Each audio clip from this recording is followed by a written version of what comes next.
groups from Mali affiliated with Al-Qaeda and ISIL have crossed the border, igniting ethnic and religious tensions.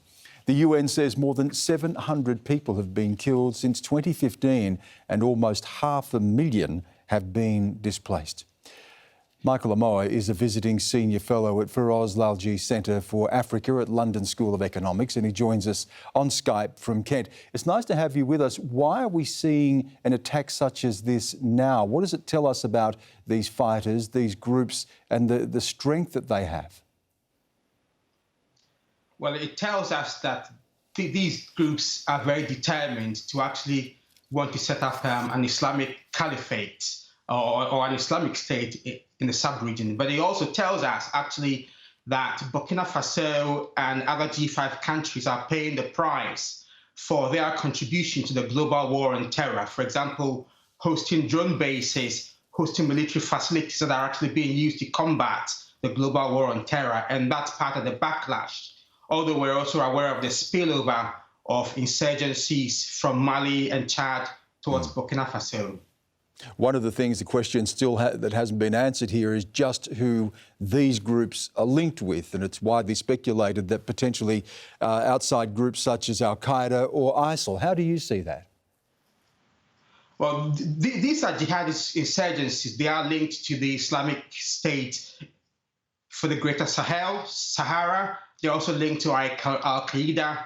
So basically, Ansarul Islam or JSIM or JNIM, as they're also called, all have links with Al-Qaeda and the Islamic State, and they are kind of operating in tandem with support for each other to launch these attacks against civilians.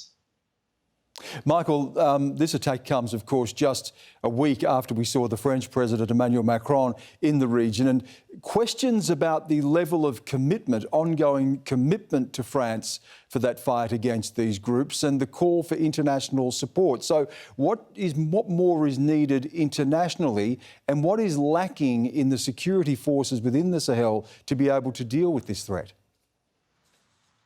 This is a very important question to ask. As I said earlier on, these Sahelian countries have played a major role in the global war on terror, particularly in hosting military bases, drone bases, facilities. For example, Ivory Coast is now going to be hosting an anti-terror training camp. So they are playing their part in the global war on terror, and as a result are receiving the backlash for their contribution. So it is expected that the international community will also be supporting, and now is not the time for the US, for example, to be drawing down on forces or facilities or actually any other international community to actually decide not to support as is expected.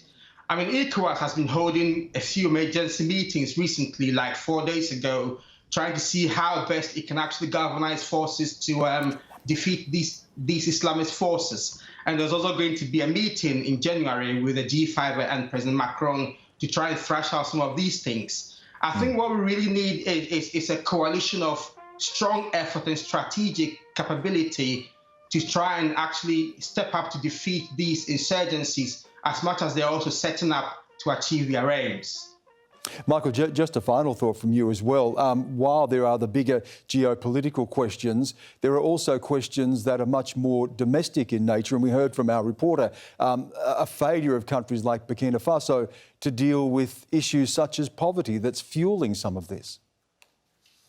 I mean, that's also very true. But that's like a perennial thing. I mean, that existed before the global war on terror, that existed before the current insurgencies. And that is not going to go away in the next 2, 3, 5, 10 years. So really, the actual solution we are aiming at is a military solution to defeat the insurgencies and actually be able to stop it from happening. And that's really where the concentration ought to be. I mean, Burkina Faso, as we know, hasn't got the military capability to protect its northern territories. And we hope that Ivory Coast now going to host a new anti-terrorism training camp. The question is being asked, if there's going to be an insurgency in northern Ivory Coast, whether they're actually going to be able to protect themselves as a result of any backlash for hosting the anti-terrorism training camp. So it's actually a military solution we're looking at to address the problem. Issues social issues such as poverty, economic factors can be looked at in the course of time. Michael Amoah, thank you again for joining us. Thank you. Iraq's largest parliamentary bloc has